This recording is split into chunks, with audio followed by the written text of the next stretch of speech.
Good morning from New York City. I keep thinking about two separate conversations I've had over the past month or so.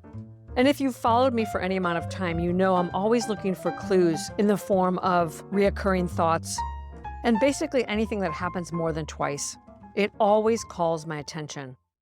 I think that's why I find myself thinking about a conversation I had the other night. I went to an event at Christie's. It was the book launch for Martin Fletcher, a veteran NBC war reporter. And there were a lot of famous, familiar faces from the NBC network. It was a fun evening. And during the course of the evening, I walked up to my friend Max, the co-founder of Artolution, the nonprofit for which I'm an advisor and who Martin Fletcher has generously dedicated the proceeds of his book to.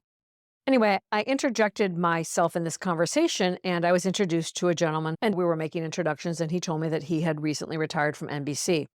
And as our initial conversation started to wane, I looked at him and I said, I'm very intrigued by the fact you own the word retired. And he burst out laughing and he said, oh, don't tell my wife, she hates that word. And I said to him, say more. I have a lot of thoughts, but I'd like to hear yours first. And he said, well, I'm not retired. I've recently retired from NBC. And he went on to tell me that he is up for a political appointment that he secretly hopes he doesn't get, which really intrigued me. And again, he made the joke, but don't tell my wife. I started telling him a little bit about myself. I told him about the Modern Elder Academy. I gave him a couple of people who I thought he might enjoy following.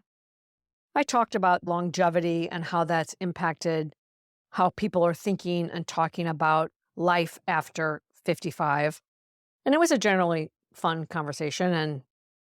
And then he told me something that I found intriguing. I don't remember the exact context, but he was telling me about a book that he was hugely fascinated with in high school. And it had something to do with Ireland, and he was obsessed with it. And he told me that he had recently contacted his high school teacher and was having lunch with him the following week. I could go on and on about my many thoughts about our conversation, but I'd like to say two things that really stand out for me. First, we had a conversation about the importance of switching off the left brain. Now, this guy was a senior executive in a major news organization in a very analytical and structured part of the company. And switching off the left brain is not something that's easy. It takes time. You have to sort of expand into your space to switch on the right brain, the default mode, the part of your brain that's creative and allows your subconscious to come through and your creativity and that meandering, wandering, wondering part that is so rich and ripe that I've talked about before. So I found it super interesting that he told me this story about the book and looking up his teacher and really not wanting to take that appointment. And the other part of the story that stands out for me is the response from his spouse. I've spoken about this in past episodes, people projecting, negative questioning. I mean, that doubt and fear that she is speaking to could be many things. It could be her own fears about retiring. It could be her financial concerns. It could be about the changing nature of their relationship. It could be many things, but the point is, at least in my mind, he's very clear that he wants to take a time out, that he does not want to go back to work, that he wants to explore some of his old interests. I'm not sure exactly where I'm going with all of this, except to say that this whole idea of not knowing what's next makes people very uncomfortable. And I understand that, and I empathize with it, and I'm actually in that position myself right now. And I think that we've been hardwired to always know what's next. We're basically hardwired to fear the uncertainty and to be risk adverse, and that that's dangerous.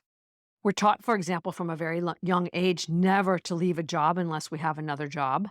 And while that may serve its purpose in some ways earlier in our lives, as we get older and we have experience under our belt and hopefully greater wisdom, greater financial stability, it's so important to be willing and able to sit with not knowing and to allow our mind to wander and think about possibilities and generate ideas. It's important to get clear and separate what we know from what others are projecting onto us. I want to close today by reading a brief one paragraph from the Book of Awakening by Mark Nepo, which I've referenced in the past. It's April 7th offering, and it's called Being Shaped by Others. This is at once the clearest of spiritual intents and yet the hardest to stay true to. How to stay open to what others feel and not to what they think. We cannot live without being affected by others, but we are only real when we let truth and love shape us from within. Our want to be liked, our want to avoid conflict, our want to be understood, all these traits tease us away from taking the voice within seriously. Too much is lost in waiting for someone else to tell us what moves us is real.